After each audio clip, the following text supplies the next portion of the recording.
Hi everyone. Today we will be discussing ways to go from being a bystander to an upstander in the clinical environment. As educators, we have the privilege of not only imparting medical knowledge, but also addressing biases of trainees to ensure that they are well-rounded physicians. Additionally, we have the ability to support our trainees during their training period and really make a difference in their learning environment.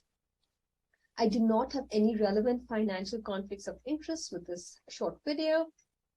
And the main goal of this short video is to develop communication skills when encountering discrimination in clinical environments. So let's think, have you ever been in a situation where you did not know how to respond?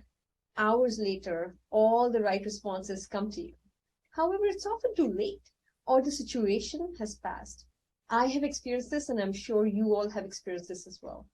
That is why this session is in a workshop format so that we can practice some of the skills that we learned today.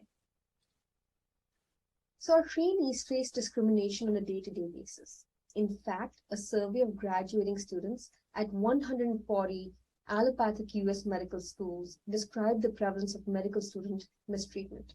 There were about 27,000 student responses, which accounted for 72% of graduating allopathic US medical students in 2016 and 2017. And the survey assessed negative behaviors by medical school faculty, nurses, residents and interns, and additional institutional employees or staff and other students. A greater proportion of URM students, Asian and multiracial students compared with white students reported discrimination just on the basis of race and ethnicity, as you can see here. Apart from these groups, females and LGBTQ students seem to bear a disproportionate burden of the mistreatment reported in medical schools. And this is a harsh reminder of the discrimination faced by trainees, and we need to help improve the current learning environment in medical education, make it safe for our trainees. So one area where we can make a difference is in the clinical environment, where you will encounter many situations of racism, mistreatment, microaggression, or biases. I will go through two frameworks that you can utilize in these situations. I want you to then work through the provided clinical scenarios and formulate actual responses that you can share with your group. There is no universally right way to respond. These are all valid ways to act and help us go from being a bystander to an upstander and promoting a safe environment. So based on the situation and the setting, you could use one or a combination of these in response to mistreatment or discrimination. So the first one is the 5 Ds to respond to discrimination and to being an upstander. So the first D is direct. You can directly respond in the moment. Try to be objective about what you observed, how did that affect you, and make you feel. And then be open to letting the other person respond and listen to them. The second D stands for distract. Sometimes you're required to just diffuse the situation, especially when the perpetrator is a person in power. Delegate. What if the perpetrator has power over the trainee and the faculty member? Well, you may then need to speak to somebody else who can then discuss it with that individual. The next D is delay.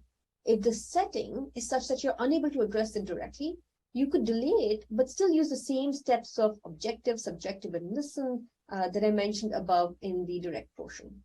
And lastly, display discomfort. You can do this by frowning or raising your eyebrows or even sometimes keeping a straight face. The next strategy is the interrupt strategy. And again, you can use one or a combination of these in a setting with discrimination or microaggression. So the first one is inquire. You can ask more. I'm curious, what makes you think or say that? The next one is say this in a non-threatening manner. You want to separate the person from the action or the behavior. You could say something like, some may consider that statement to be offensive. It would be helpful for me to, and then just go from there. The next one is to take responsibility. What if you made a mistake, right? If you are at fault, then reconsider your statement and action, acknowledge it and apologize for it. Address microaggressions and revisit them if they were initially unaddressed. And then you want to empower others, right? That is the eventual goal. For example, what could we do differently in trying to reassess how things could be different? The next R stands for reframe. Things like, have you ever thought about it like this? The next one is redirect. Redirection can be used, especially if individuals are put on the spot. For example, let's shift the conversation. If nothing else, that would work. Use impact questions is another way. What would happen if you considered the impact on? Paraphrasing it, especially for unconscious bias, people that don't recognize that they have a bias. It sounds like you think. Teaching by using I phrases. So speak from your own experiences. I felt X when Y happened, and it impacted me because. And I think you could use any of these phrases to start the conversation when you address discrimination or microaggressions in the clinical environment. So here are the two case scenarios that you will be presented with, and you have a set of questions in your groups. Please think about the reaction to the situation. How would you respond to each one of these? Scenario 1, you are rounding with your medical student on the consult service. You ask the student to take the history on the next patient. The medical student is wearing a hijab for her faith. As you enter the room, the patient mentions that she would prefer that the medical student leave and states that they all need to go back to their country. The next situation is here. A patient who is being seen by your team requires a procedure. Your resident, who identifies as Black, goes to obtain the consent from the patient. The patient's mother asks, "Are you the doctor?" The resident is wearing a badge with their name and credentials clearly displayed. When the resident confirms that they are the physician, the patient's mother responds, "I thought you were the janitor." You happen to observe the above situation. You can see that the resident is distressed. And just to clarify, both of these situations are things that have been observed in the real world, and they do happen.